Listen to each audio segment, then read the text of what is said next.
Well, motivation and readiness to change in eating disorders are topics that have been researched for at least the last 10 to 15 years and have been of great interest, mainly because individuals with eating disorders are often commonly have variable motivation to change. And why is this? If asked, people will often say that there are many pros to having an eating disorder, which makes them often reluctant to give it up. This is something that's been known for at least 100 years. For example, Ernst Lassagne, who wrote in the 1870s about anorexia nervosa, indicated, quote, "Not only does she not sigh for recovery, but she is not ill-pleased with her condition, notwithstanding all the unpleasantness it is attended with." So I think that very clearly demonstrates the ambivalence these individuals feel. The process of change is a series of identifiable stages, often called stages of change.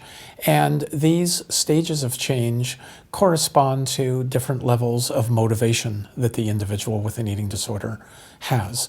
Now, this has been researched and studied quite extensively over the last 10 to 15 years, for example, by Prochaska, Norcross, and DiClemente in the 1990s, and more recently by eating disorder researchers. An initial stage is pre-contemplation, where the individual may say, I don't really have an eating disorder, I don't understand why everyone is upset. And they can move from that into a contemplation stage where they're aware that they have an eating disorder, but they're not really ready to change yet. From there, they can move to a preparation stage where they're getting ready to change, thinking about how to take action against the eating disorder.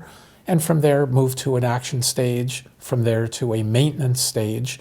And of course, they can have slip-ups or relapse as part of this.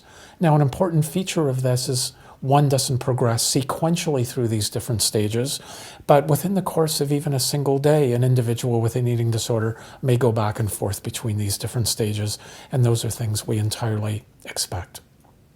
Well, there's a great deal that helpers, meaning family, friends, relatives, can do to facilitate change.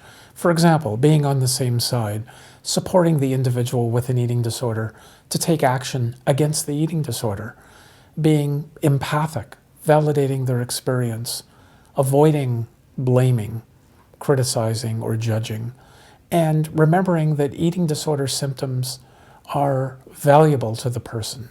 Most people with an eating disorder can list pros of the eating disorder, remembering that their behaviors are controlled by the eating disorder, and avoid taking the lack of change on a personal level. Listening to the person and not making assumptions about their experience. Asking them when they come home from school how their day was, how they're feeling, as opposed to focusing exclusively on eating disorder symptoms or behaviors. Fostering autonomy and remembering ultimately the individual themselves is responsible for change. Providing them with options and choices. Being very honest with the person and encouraging them to be honest, and avoid getting stuck or mired down in arguments around the dinner table.